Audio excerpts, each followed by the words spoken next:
Hi friends, இன்னைக்கு மகு மகு know me தான் பார்க்க போகிறோம். நம்ம ஒன் பீஸில் இது வரைக்கும் காமிச்ச எல்லா டெவில் ஃப்ரூட்டையும் ஒவ்வொரு ஷார்ட்ஸ் வீடியோவில் பார்த்துட்டு இருக்கோம். அதனால் இதை ஒரு சீரிஸாக பண்ணலான்ட்டு இருக்கேன். இந்த சீரிஸுக்கு என்ன நேம் வைக்கலான்ட்டு கீழே கமெண்ட் பண்ணுங்க. இப்போதைக்கு மகு மகு நோமி, அதாவது மேக்மா மேக்மா ஃப்ரூட்டு. இதோட யூசர் வந்து அக்கைனு. இது ஒரு லோஜியா டைப் டெவில் ஃப்ரூட்டு. இதோட எபிலிட்டின்னு பார்த்தீங்கன்னா அக்கினுவால் மேக்மாவை உருவாக்க முடியும், கண்ட்ரோல் பண்ண முடியும், ஏன் மேக்மாவாக மாற முடியும்.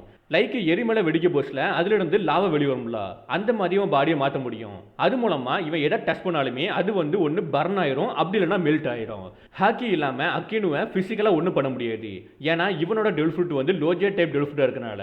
குறிப்பாக லோஜியா ஃப்ரூட்லேயே இந்த மகு மகு நோமிக்கு தான் ஹையஸ்டான அஃபென்சிவ் பவர் இருக்குது.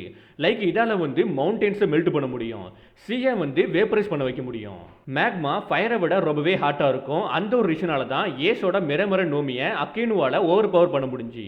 அக்கேனு இந்த ஃப்ரூட் மூலமாக ரெண்டு டெவஸ்டேட்டிங் டெக்னிக்கை யூஸ் பண்ணுவான். ஒன்று மீடியோர் வேல்கணும். இது மூலமாக ஸ்கைலிருந்து ஏகப்பட்ட எருக்கர்கள் விழும். அது வந்து ஷிப்பையே டிஸ்ட்ராய் பண்ணிடும். ஈவன் வந்து ஐலண்டையே மொத்தமாக நாசம் பண்ணிடும். சந்தளவுக்கு ரொம்பவே லார்ஜ் ஏரியாவில் வந்து இந்த எருக்கர்கள் விழும். ரெண்டாவது ப்ளூட்டோ ஹவுண்டு.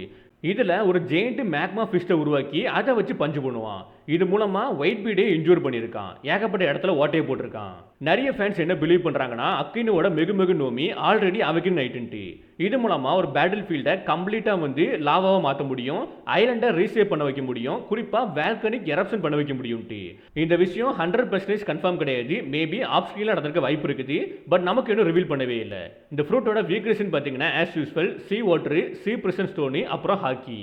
அக்கினு இந்த டெவில் ஃப்ரூட் மூலமாக பண்ண நோட்டபிள் அச்சீவ்மெண்ட்னு பார்த்தீங்கன்னா ஏஸை ஒரே ஸ்ட்ரைக்கில் கில் பண்ணியிருப்பான். ஒயிட் பீடுக்கு ஏகப்பட்ட இன்ஜுரியை கொடுத்துருப்பான். குறிப்பாக அவன் ஃபேஸில் பாதியை வந்து எரிச்சிருப்பான். மாங்காய் படிச்சிருந்தா உங்களுக்கு தெளிவாக தெரிஞ்சிருக்கும். இதை தாண்டி கூசன் கூட பங்க் அசரில் 10 நாளைக்கு ஃபைட் பண்ணியிருப்பான்.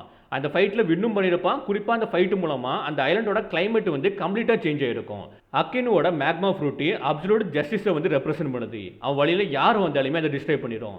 அதுலேயும் குறிப்பாக மெகு மெகு நோமி அப்புறம் அக்கினு ரெண்டு பேர்த்தோட பர்சனாலிட்டியுமே ஒரே மாதிரி தான் இருக்கும். ஸோ அதனால தான் எல்லா ஃபேன்ஸுமே பிலீவ் பண்ணுறாங்க கண்டிப்பாக இந்த ஃப்ரூட் வந்து அவக்கின்னு ஆயிருக்கும்ட்டு. லைக் இந்த ஃப்ரூட்டும் நம்ம அக்கினும் வந்து ஹாட் டெம்பரட்டாக இருப்பாங்க, டிஸ்ட்ரக்டிவாக இருப்பாங்க. நெக்ஸ்ட் எந்த டெவில் ஃப்ரூட்டை பற்றி பேசலான்ட்டு கீழே கமெண்ட் பண்ணுங்க. எந்த கமெண்ட்டுக்கு அதிகமான லைக் வருதோ அதை நம்ம நெக்ஸ்ட் பார்க்கலாம்.